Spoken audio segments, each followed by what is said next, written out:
selling a home is not an easy task.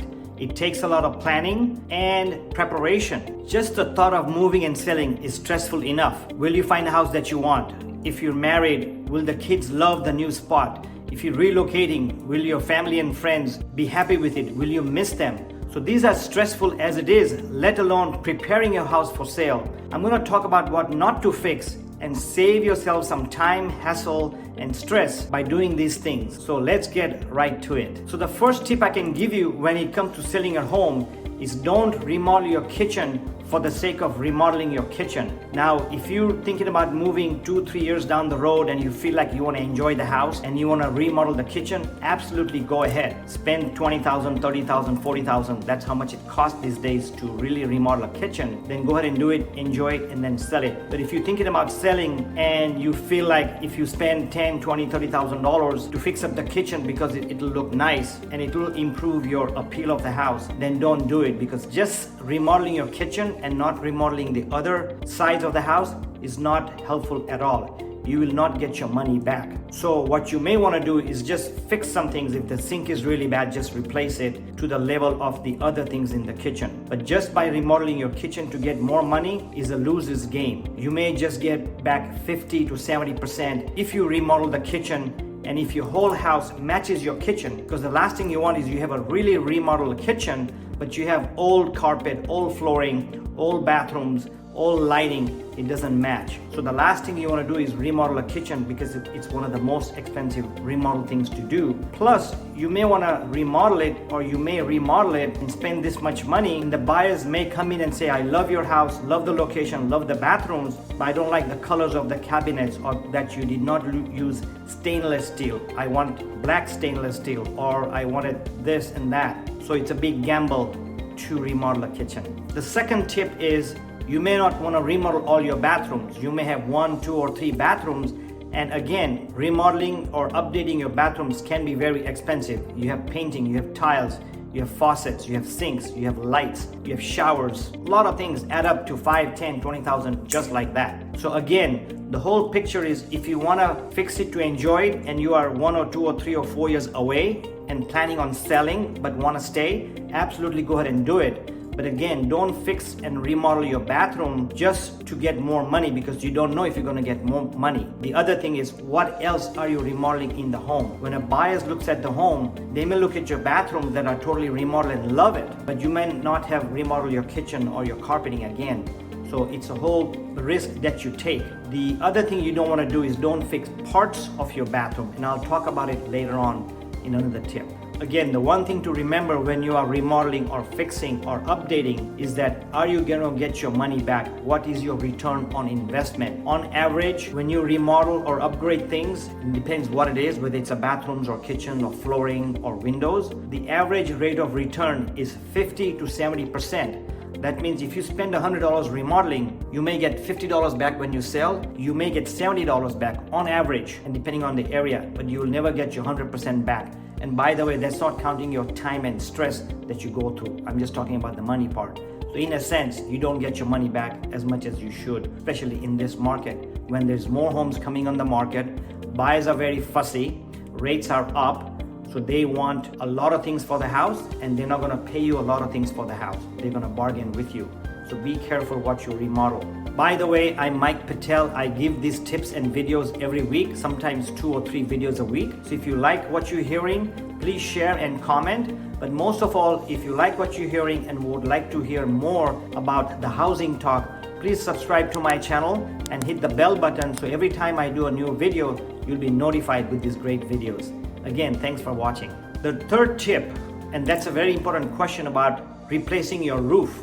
That's a big question, and we as agents, it's very hard to quote advise sellers on whether to replace the roof or not. My recommendation is that if your roof is leaking, in fact it's raining this week and my deck is leaking, so I'm going to have it fixed. In fact, I'm waiting for the deck guy to come and fix as soon as it stops raining, because I've been waiting for 4 weekends for him to come down. So I'm just going to fix the deck. I'm not even going to replace it. So when it comes to roofing, should you replace it or should you fix it? I recommend that you just fix it if you're going to think about selling it, unless it's really old or you have 1 or 2 layers of roof and it does not look good and you might have a city issue with the weight, then go ahead and change it. But in a sense, replacing a roof is very expensive.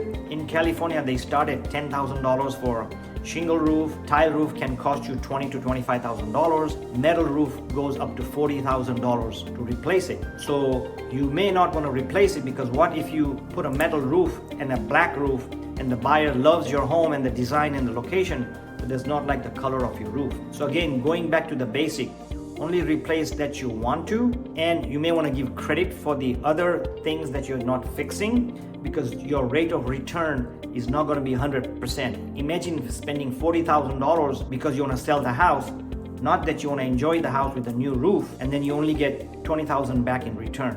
So not a great idea. It's something very touchy when it comes to roof, because it's one of the biggest items that you will change. The good thing is the roof don't need changing for 20, 30 years. So if you replaced your roof 10 years ago and you've stayed here for 15 years, you shouldn't have any problem with the roof. But again, changing the roof is very individual and to the location. So talk to your local real estate agent and decide together whether you should replace it or repair it. Of course, you can replace it if you're going to be staying there for 4 or 5 years and you want to enjoy rainy season coming up, and depends what state you're in. I'm in California.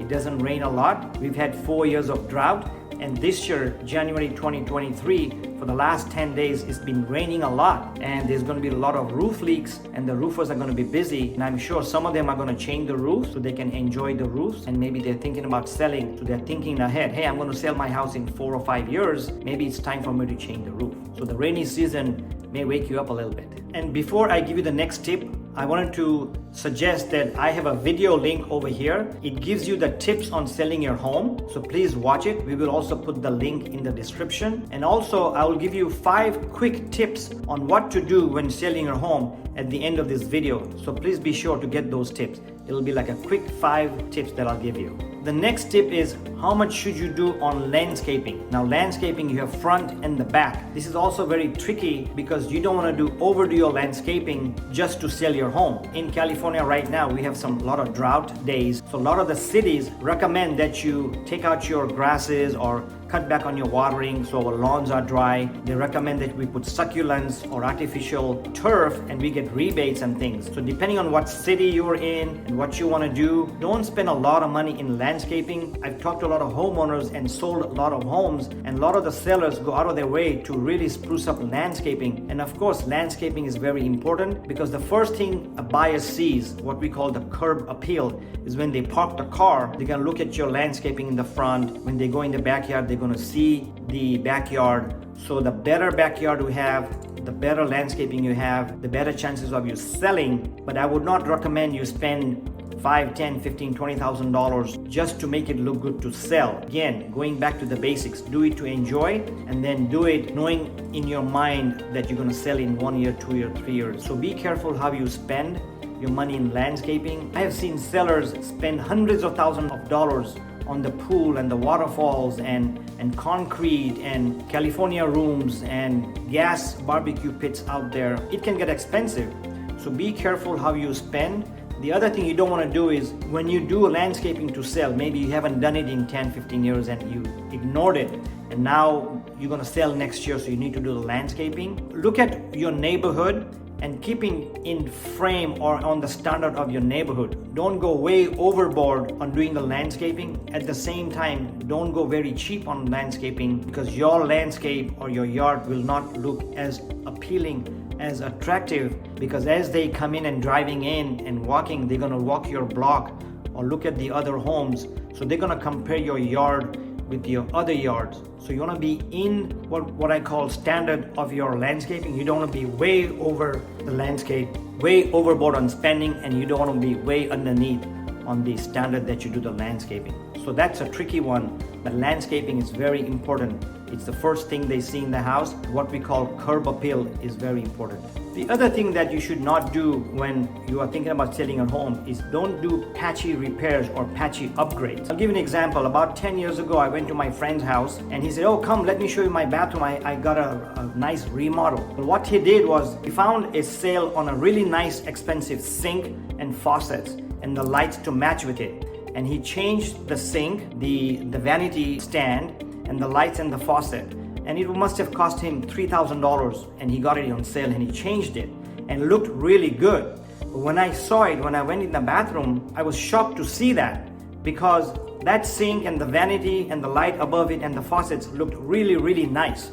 Very contemporary, out of this world. But guess what? He did not change the showers, he did not change the tub, he did not change the glass door, he did not change the faucets, he did not change the toilet, and he did not change the flooring. All those were at least 15 to 20 years old, and here you have a bathroom with everything old, and you just have the sink and the vanity and the faucets and the light. One side really upgraded. So patchy jobs are not recommended. These things turn off buyers. They think you're cheap or you have no taste, and just because of that, they're gonna think, oh my God, I'm gonna have to remodel when I move in because this doesn't match, and they don't like it. The other thing that you don't wanna do is, and I've seen this, let's say you have kitchen appliances and you haven't done anything in your kitchen for 20 years and you're not gonna fix the kitchen or update the kitchen, but because let's say your dishwasher or your stove is not working, you're gonna replace it. So go ahead and replace it, but replace it with the standard appliance that you have that'll match your current kitchen and your current house. If your house is not remodeled, if your kitchen is not remodeled, when you replace your dishwasher or your stove, don't buy a really expensive thermodor or expensive appliance so that it looks good, because that appliance does not match your kitchen and your house and your lifestyle. So just by showing that you have a very expensive stove is gonna help you not sell the house, is gonna turn off the buyers, because that's not what you wanna do. When you fix things, fix it to the standard of the kitchen that you have right now and to the standard of your repairs that you have. You can't have something very highly upgraded like a sink and have nothing upgraded, because it does not match. So you have to be careful on what you fix and how you fix it. Don't try to trick the buyers. Buyers are very smart, and when they make an offer, they're gonna offer you based on getting credit and changing your appliances and your tiles, etc. So hope these tips work. I'm going to give you the bonus points about tips on what you may want to do to improve the appeal, the value of your home, and the saleability of your home. And here they are. The one thing you want to do, and these are very brief tips, is do a painting job. Refreshing your house with the paint really changes the whole house. The second thing you want to do is declutter your house. We all have a lot of things. Over the years, we collect things on the walls, on the sofas, on the decorations, in the bedrooms.